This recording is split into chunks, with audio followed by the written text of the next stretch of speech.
Fighting Masters. It's also called Greenland, and there's nothing green about it. At least not right now.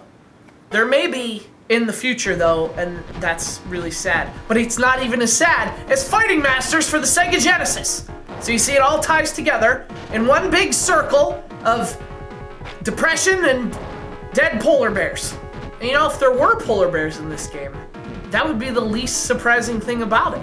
Because this game has all kind of weird characters. In fact, that's the greatest thing about it. The roster is almost like, you know, it's like that scene in the Never-Ending Story when Treco goes to the summit to talk to the princess and all those weird characters are there. There's the guy with the 3 faces. There's the giant elephant. There's the guy, I was just looking for Treco. There's that guy. That's basically the roster for Fighting Masters. There's Mastodon. He's just a giant elephant. No sign of Sharon, Lois, or Bram, though. Then there's Grinder, who is kind of like one of these guys, you know?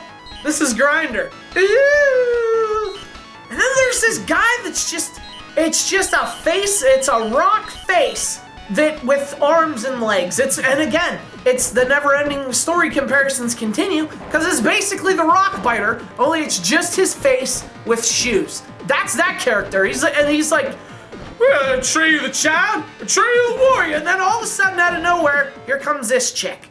And she starts kicking ass in what looks like metal underwear. It's the weirdest roster I've ever seen in a video game. It's so weird that I'm spitting all over myself just thinking about it. I don't know why there's a boxing horse, or who even thought of a boxing horse, but it's the greatest thing I've ever seen in a video game. But you choose the boxing horse, and then it's like, then you have to fight a dragon.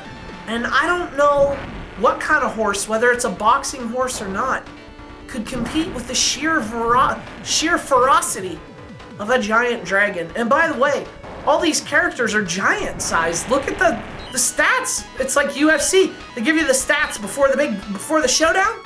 Only the stats are just, they're outrageous. It's like, this character's 87 feet tall. This character's 50. But then the match starts and they're the same height.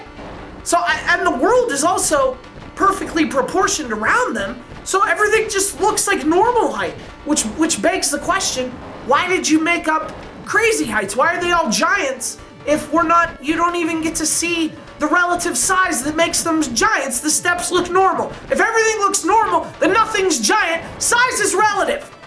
Unfortunately, it's more than just a roster of really cool characters. It's also the worst fighting game that's ever been a fighting game. It's widely considered one of the all-time worst 2D fighters. I've seen that on the internet, and what I didn't see is that it's also a game that literally when you're done with it, you sit there or you lie there and you think to yourself, what am I doing with my life? Why? I'm sure there are things I could do that are productive. There are people that are hungry. There are people that are having a hard time making their dreams come true, and you could reach out to these people. You could give them a blanket. You could give them some old food that you have in the cabinet that you're not going to eat. You could just say, oh, by the way, here. But instead, you're choosing to play Fighting Masters. It's just, I don't even know where to begin with how it plays. It's like a pinball game, only instead of pinballs, we've shrunk little alien creatures and we've put them in a pinball machine, and they bounce around and they hit each other, and eventually one of them dies. Only they're also, what is also happening is that they're giant aliens who are also fighting for the very survival of their species, because that's the story. The sun is literally going to explode. It's going to destroy all these different races and species. So what happens? Oh, this race of alien assholes shows up, and they say, we can only save one of you, and we're going to choose who we save. We're going to have a tournament, and the last one standing is the one we save. Fight to the death. If you want to survive, you have to earn it. Which is actually kind of a positive message that I think we should be teaching all children to this day. We don't, because that's not politically correct. You know, it's barely even a fighter. It's almost like, it's kind of like a fighter, half wrestling game, half delusion. It's almost like what you're seeing isn't really happening. It's all of those things all at once. And the wrestling part comes in because it's really the only way to do any real damage. You have to grapple. So you hit somebody, you punch them, or you kick them, or whatever, and then they are stunned for a second, and that's your window of opportunity to grapple them and do a real move.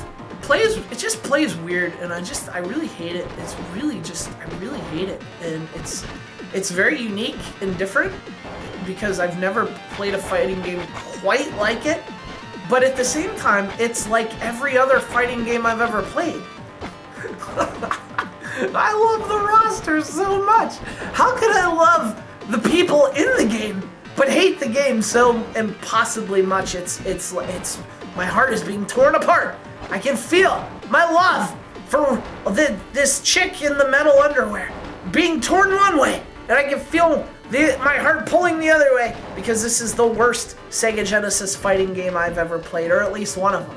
It's not as bad as the Bruce Lee story because that game only had Bruce Lee.